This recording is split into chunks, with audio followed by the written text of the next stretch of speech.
Carol, sorry I'm so late. I got lost on all this, your sprawling estate here. I didn't know if we were in the outside podcasting room or the inside podcasting room or the one downstairs or upstairs. Yes, we're in the inside podcasting room, Mia. Of course. We're here today to talk about Sabrina. Oh, and also Sabrina. Well, Sabrina, Okay. Sabrina. And we are Refried Scenes. That's right. I'm Carol. And I'm Mia. And we're going to compare these to the original and the remake. Okay, so we're going to start out with 1954's Sabrina, starring Audrey Hepburn as Sabrina. That one's only like 32 hours long, am I right? Yeah, that one's only 32 hours long. Starring also Humphrey Bogart and William Holden. And I'll get into more of the cast after I'm done with the rundown because I read a little bit of trivia about this. Oh, did you? I did. Oh, that'll be fun. So this is directed by Billy Wilder, who I actually like as a director. I like a lot of his movies. I know some of them haven't aged as well as others, but I love The Apartment and Some Like It Hot.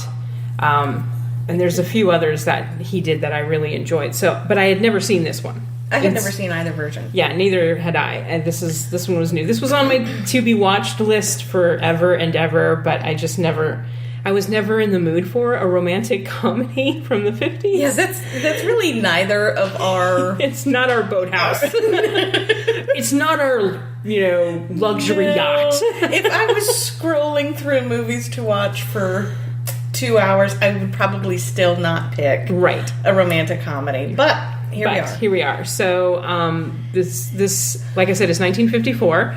And we start off with Sabrina telling us all about how filthy rich the Larrabees are. I mean, it is a monologue over... You just get shots of their sprawling estate. And it's literally just Sabrina going, and they have an outdoor tennis court and an indoor tennis court and an outdoor pool and an indoor pool. Yeah, and after a few minutes of that, they finally get to, and this is where I live, and it's the garage. It's the garage, because she's the chauffeur's daughter, Sabrina Fairchild. And she is madly infatuated with the younger of the two Larrabee boys, David. There's two sons. Linus, who is played by Humphrey Bogart, is obviously the older of the two. And he basically runs Larrabee Industries. He's the businessman of the family. And then David, who's played by William Holden, who's been married 3 times. And he's quite he comes across to me as she's describing like the George Clooney. Right. Of New York. Of New York. Only he actually married people. George Clooney at least just dated them until he actually got married. But he's the playboy. He's not interested in business.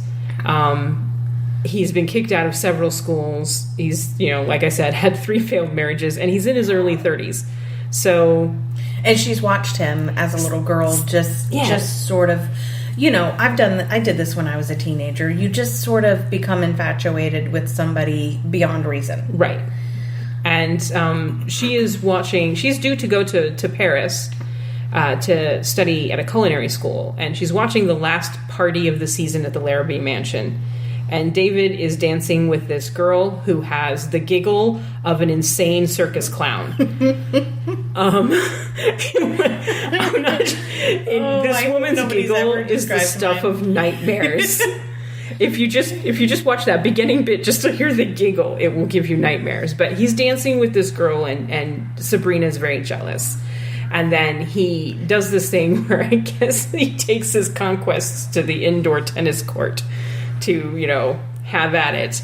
And he puts champagne flutes in his back pockets, which I don't get because he's got jacket pockets, but it works for the plot. It's so stupid. Yeah. Because why would he even need to conceal the flutes anyway? Everyone knows where he's going. Everybody knows. Everyone knows where he's going and what he's doing. And who's going to stop him? He's the rich George Clooney. He's the host. He's one of the hosts. Anyway, he goes down to the indoor tennis court to meet his little giggling nightmare. And I'm not joking, because he goes into the tennis court and she's like on one side of the court and he's on the other, and she's like in... Oh, Artemis has opinions too. She's in the darkness and all you hear is this... And I'm like, oh my god, Dr. Giggles didn't have that bad of a giggle. But Sabrina's just devastated because he's carousing with this giggling person. And so she decides she's gonna kill herself. And this, oh my god, this scene. She's going to Paris to study her passion of culinary school. Yeah. And because he's off with some ninny, she decides, she writes the letter, please don't invite David to my funeral. He won't even cry. And she goes to the garage and starts 8 cars and is going to carbon monoxide herself. So she starts all of these cars, and then she opens a window because I guess she's not that into the whole suicide thing.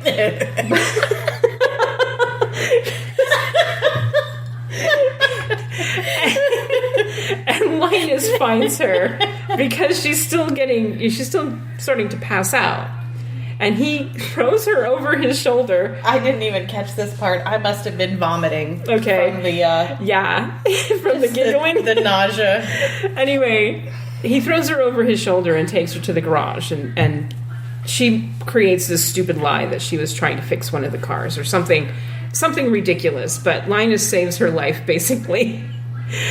And next day, she's off to Paris to culinary school. Here's one of the issues I have with both of these movies is that I'm not given any sort of time frame or age for Sabrina. Because I think in this one they say she's 22 when she comes back. But it's indicated that she only spends 2 years in Paris, which means that she's 20 when she leaves. And she comes across as like 17? Way younger. 17, 16 18. or 17. She's played way younger. Granted, it's Audrey Hepburn who looks... she has the ability to look remarkably young. But being that she's studying abroad, like, I just assumed, okay, high school is over, and now this is higher education. So that age between... Yeah.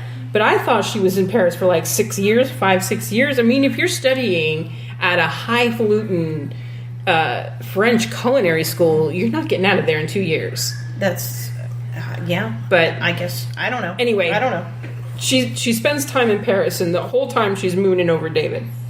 Meanwhile, back in the States, David gets engaged to, oh gosh, I can't remember what the name is in the original, but it's basically a business merger. Her family owns sugarcane, and Linus is trying to merge the two companies so he could make this really durable plastic out of sugarcane. It sounds ridiculous, but there is actual scientific backing behind it. So. But the point is, Linus is kind of gently manipulating nudging David I mean, there's always there's already an attraction there between the two. I think her name is Elizabeth. I think her name is Elizabeth. Okay, let's just say. Yeah, we'll just call her Elizabeth. But he's dating her. He's dating her, and Linus is like, okay, I'm just going to gently nudge this together. Because he wants the business merger part of the deal. And then Sabrina comes back home. And she's graduated, and she's now this all of a sudden she's a bombshell. Yeah, sophisticated, worldly woman, which they denote by the fact that Audrey Hepburn cut her hair and stood up straight. So, and she wasn't a looker before that. Yeah, let's face it, Audrey Hepburn. I mean, what an average looks at best. At best, yes, at best. Anyway, she comes back. She's standing at the train station because her father, the chauffeur, forgot to pick her up. Good job, Dad. And David drives by and does one of those type things and turns around.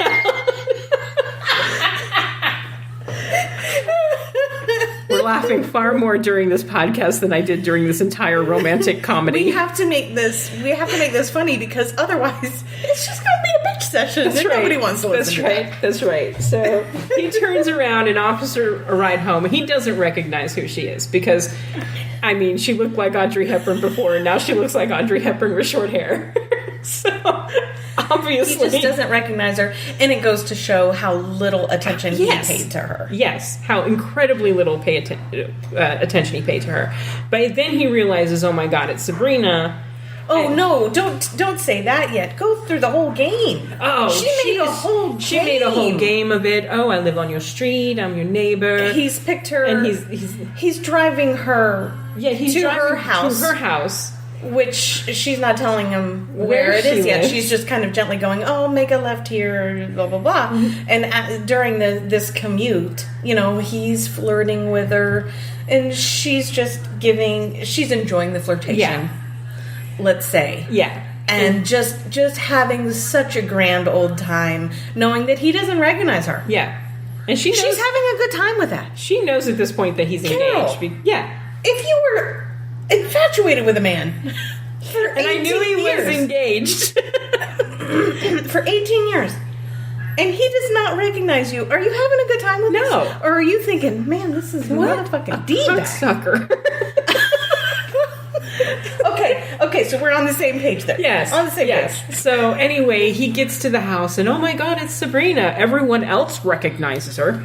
No, the mom doesn't.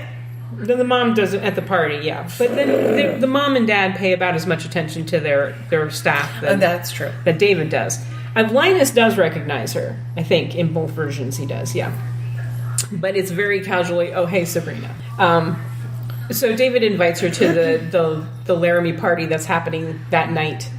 You have to understand, this entire romance takes place over about 72 hours. Is that really it? Yeah.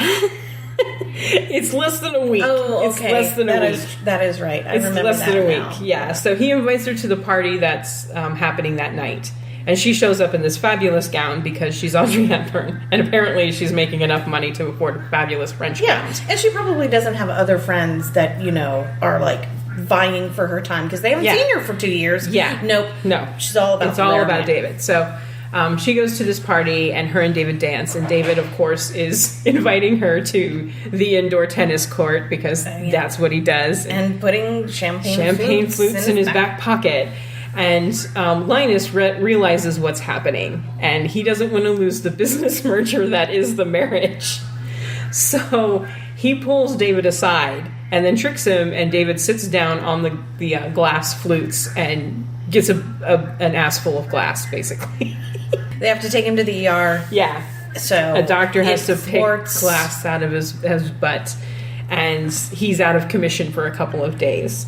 So what Linus decides to do is to kind of throw himself at Sabrina to try and get her attention away from David so that marriage will happen. And then he plans to put her on a ship back to Paris and dump her, basically. Well, let her live her life? Yeah. He's not throwing himself at her. He's trying to get her attention off of David. He's wooing her with poor intention. Yeah. Selfish intention. Selfish intention. So he goes to the tennis court with the champagne and he says, my God, so many times he says, all in the family, it's all in the family, it's all in the family. It's like, dude, you're creeping me out here with this all in the family bullshit. But he, takes her to dinner and he takes her to the office and shows her everything and they basically get to know each other over the next couple of days. And he's never had a romance. No. Well, it's indicated that he did, but it didn't end well. Oh, okay. But he's never been married. Never been married. Yeah. So they kind of fall for each other over the course of the next couple of days. And then David recovers, and suddenly it's all David again, because he's there, and he's cute in a William Holden kind of way, I guess. But cute in a you never knew I existed kind of way. Oh, now you do know I exist. But anyway, Linus has actually fallen pretty hard for Sabrina at this point, and he wants her to be happy. So he decides he's going to actually let David run off with her. And he switches his, because he had bought 2 tickets for a cruise to Paris. And he was going to just miss the boat and let her sail off by herself. But he switches his ticket to David's name. He decides he's going to gather all of the families together and call everything off, call the merger off, call off all the production or whatever. And David clues in on this and decides to be a slightly more adult and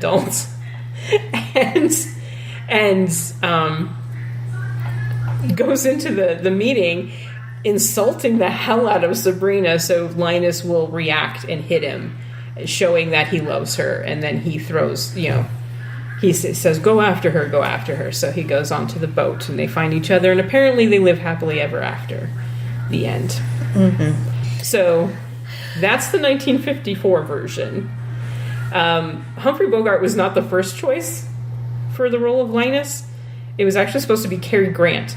But I could see that. Cary Grant apparently would not act while holding an umbrella, so he turned the part down.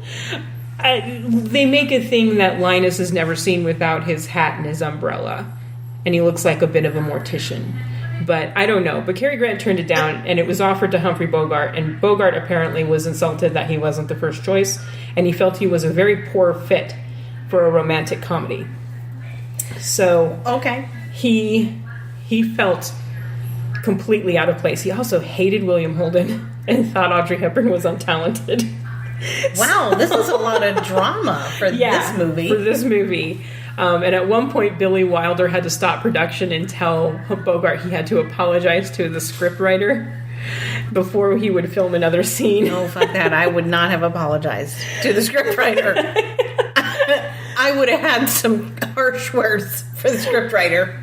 So that's kind of the backstage drama going on here. It's painfully obvious that Audrey Hepburn doesn't want to kiss Humphrey Bogart in this movie. Oh, I thought that was just like Sabrina, a sign of the times, sort of, because the kisses are awkward. They're very awkward. But I've seen awkward kisses like that from movies of the time. So I just kind of figured. I don't think Hepburn liked him at all. There is a 30-year difference. Audrey Hepburn was 24 and Bogart was 54 when this was made.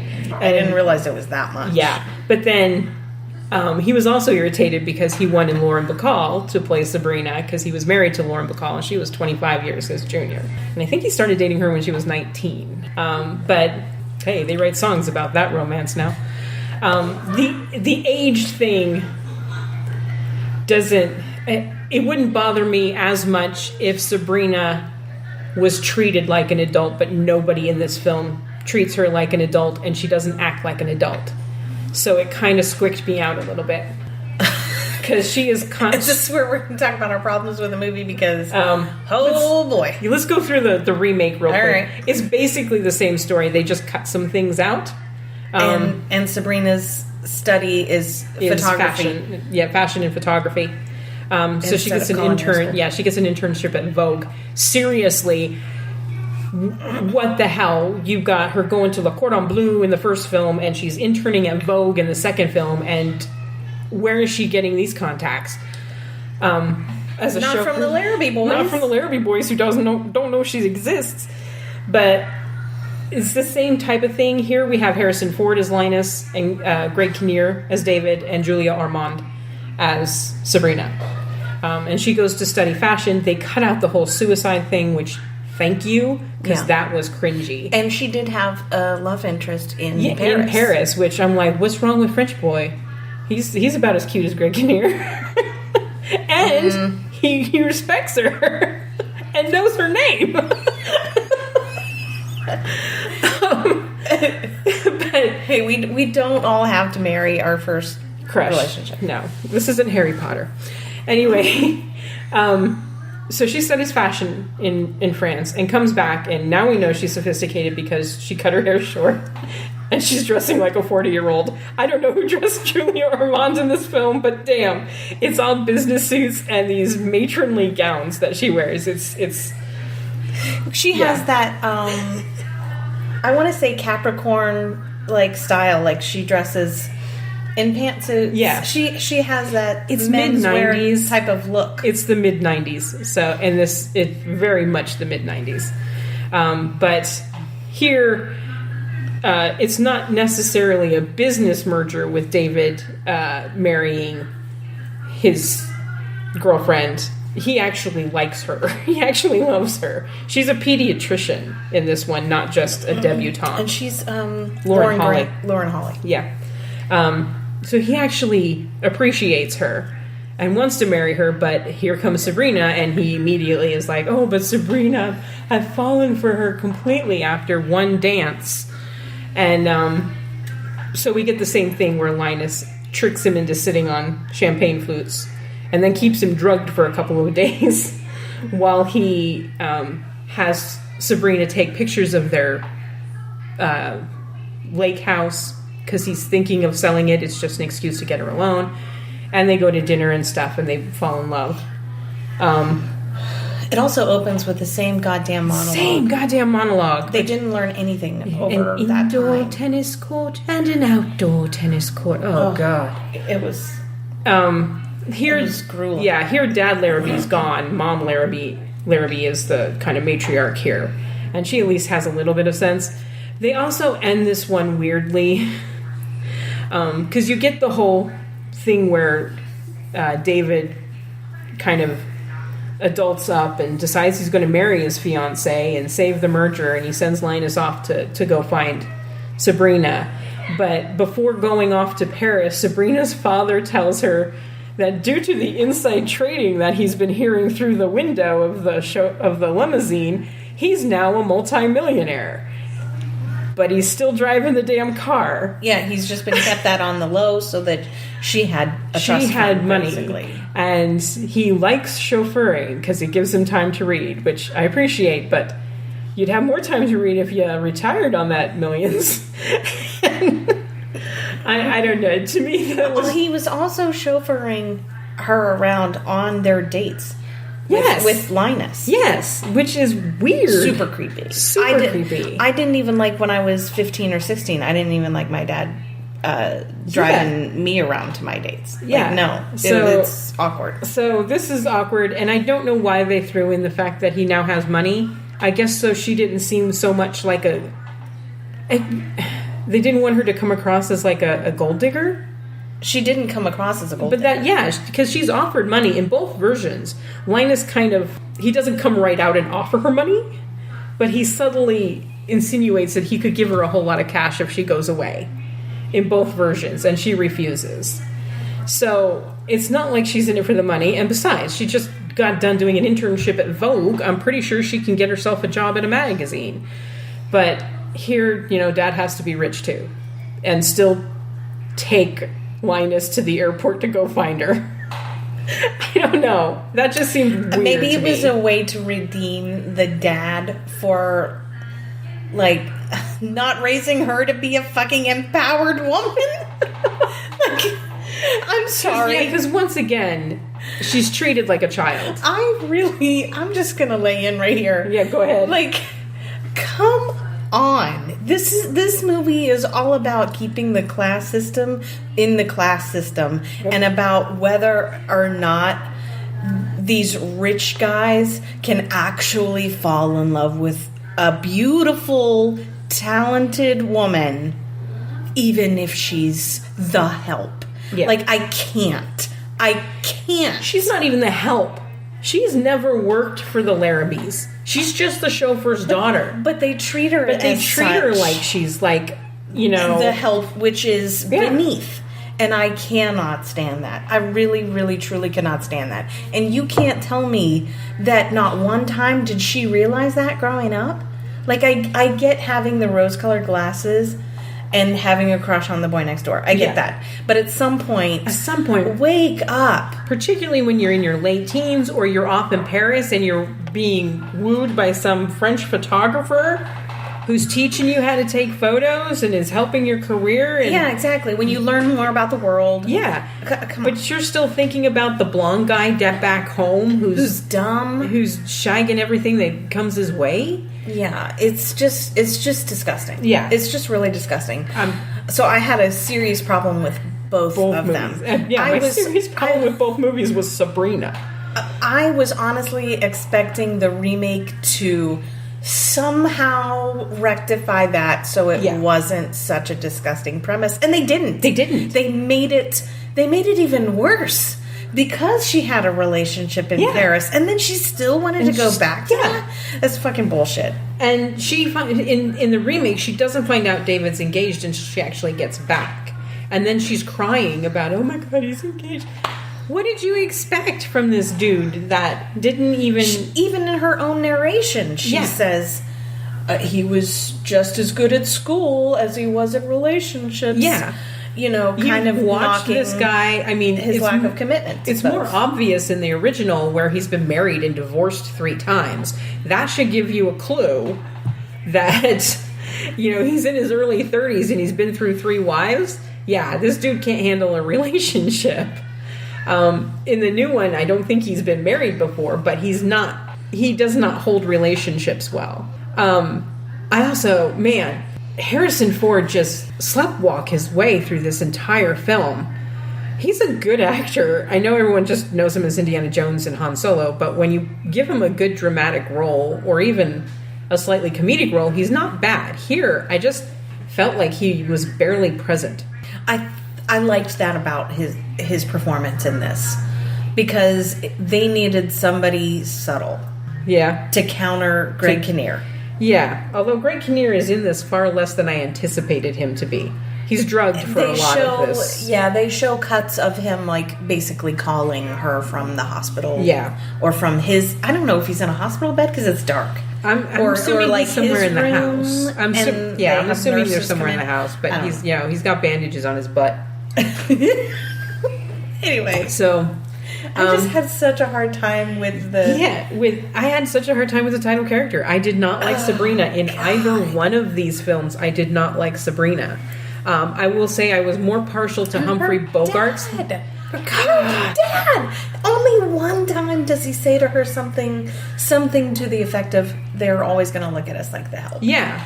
Only once. Yeah. He tells her she's reaching for her to all these dates. He doesn't say anything. He doesn't say, you know... I think at the very end where he's taking Linus in the remake, when he's taking Linus to the airport so he could go catch his daughter in Paris, he says, I don't want you to hurt her.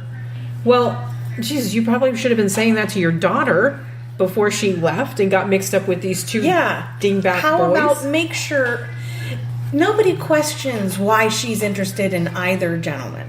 Yeah. But people question... the gentleman, why they would be interested in her. And that pisses me off. Yeah. Because they don't have anything to offer her. No. And she's okay with that. And she can work on her own because she's got this education. But she does nothing with it. At no point does she say, oh, hey, I'm taking this job with this magazine, or, oh, hey, I'm going to go be a chef at this restaurant. It's just like she went to Paris, got this education, and now she's just coming back to marry one of the Larrabee boys. You know, if she married into the family, they'd expect her to cook. Yeah. It was just... Yeah. This one hasn't aged well in either version, and they didn't update anything for the 95 version, which I was just like, holy... You couldn't update one damn thing? Thank you for removing this stupid suicide scene, which... But it's instead you get scene after scene of Linus actively lying to Sabrina. Oh yeah, I bought that house in this village and I gave it to the city to be a halfway house, and then you find out he did no such thing. He goes back to his office and tells his secretary, find out how much they want for that building so I can buy it. It's just like actively lying to her and lying to her and lying to her, but hey, romance. It's just, I did not enjoy either version. Oh, I hated them. Our last review was A Star Is Born, right? 4 movies, 10 hours of film. I was not looking forward to it. I hated these 2 movies way more than James Mason's Norman Maine. I have to say, I think I prefer Humphrey Bogart's performance as Linus because his complete uncomfortableness in portraying the part actually works for the part, if that makes sense. Well, I disagree. I like Harrison Ford. What's his name? Jeez. I'm losing it. I I preferred his performance, but I mean, we're talking skosh here. Yeah, we're talking skosh. Yeah, I'm never going to rewatch either of these movies. No. I'm baffled as to why the 54 version made the top 100 comedies, because I don't think I laughed once. Greg Kinnear made me giggle like one time, and I just because he did something so stupid. I don't even remember what it was. I think the only time I actually laughed, and I will go to my grave thinking this was an improv. In the remake, Greg Kinnear's David is talking to Harrison Ford's Linus, and he's talking about stock options, and he's throwing out all these business terms. And Harrison Ford sidles up to him, put his arms around his shoulder, and goes, "Love it when you talk dirty to me." And I'm like, okay, that made me laugh, and it was the first non-acting, and I'm using big air quotes here, from Harrison Ford that I think it was improv. I love those moments in a movie. Yeah. But everyone in the remake just seemed to be acting. I didn't believe any performance. Oh, and the music sucked, and it was John Williams. I was like, the score sucked for that remake, and it was John Williams. It's especially noticeable in the beginning. Yeah. It's just, neither one of these films are remarkably funny. I find the romance cringy. Oh my God, they're horrible. I'm gonna give it to the original slightly. You're kidding me. Just because I preferred Humphrey Bogart's Linus. But it has the suicide. Yeah, it does. Yeah, you know, it's 6 to 1, half dozen of the other. It's a wash. Because here's the thing. I prefer Humphrey Bogart's Linus, but I prefer Greg Kinnear's David. I prefer neither of the Sabrinas because they're just such a terrible character and just mind-numbingly irritating. I probably prefer her father in the original because he at least was telling her stop reaching for the moon. Yeah. Whereas her father in the remake, the father in the original better, but again, and I don't think he was taking them on their dates in the original. He was. Oh, he was? He was. Okay. And if you watched it, he gave nonverbal cues as to how uncomfortable it was. He did not say anything. Okay. In the remake, her father's just so passive. He says, in the remake, he says to Linus at one point, "Could you get another driver to take you guys out on your dates?" Oh, and this then he marries, awkward for me. And then he marries the maid because everybody's got to get married. I guess in these. Oh, I forgot about in these movies. He's got $2 million. He's got a couple $1 million. He's got to find a wife now. Oh my God! And his proposal to her was so. I'm remembering it all over again. I do like her though. I would have told him no because she comes up to him and is like, "All those times you heard that in the car, and you never once told any of the rest of us how to make the money." And he said, "Well, you can make it by marrying me." I'm like, I would have slapped his face. Get out of here. I'm just going to marry him first and then slap him in the face. You know what? It is a wash for me. It's a wash. It's a wash. I hated them. Can we not recommend any of them? Oh God, this is the first time we are recommending. No, it's not the first time. What was the one that we were just like, these are absolutely horrible, don't watch these? Oh gosh, was it Scarface? I think we chose the original Scarface just because it was so much shorter. There was one, and I can't remember what it was, where I was just like, don't watch either of these movies. We're doing that again. Don't watch any of these. Don't watch any of these. And don't raise your daughters to be like this, or your sons. Just don't. Good Lord. Don't. We're not going to encourage no fucking class system. And you're supposed to everybody's equal, okay? Yeah, and you're supposed to just feel like, either one of these guys is a catch. Neither one of these boys is a catch. Humphrey Bogart's middle-aged in this movie. Well, neither one of these guys is a catch. Neither one. And none of these relationships are going to work. And Sabrina's not a catch if she can't figure that out for herself. If she can't figure it out and just get over the fact that she grew up above the garage in this house, then the remake, when they had her have a boyfriend in France, I'm like, what's your problem? Just take the goddamn picture off your wall, because she's got this picture of David hanging on her wall, and it's like, you're living life. You're going to restaurants. You got this boyfriend. Just what I liked about that was the touch where, you know, every time she comes home, she hangs a scarf to cover a portion of it, or hangs a shirt to cover a portion of it, and it slowly becomes more covered up. But that boyfriend ultimately breaks up with her because she can't. You're not in this, are you? You're still thinking about somebody else, aren't you? And she's thinking about a guy that doesn't even remember her name most of the time.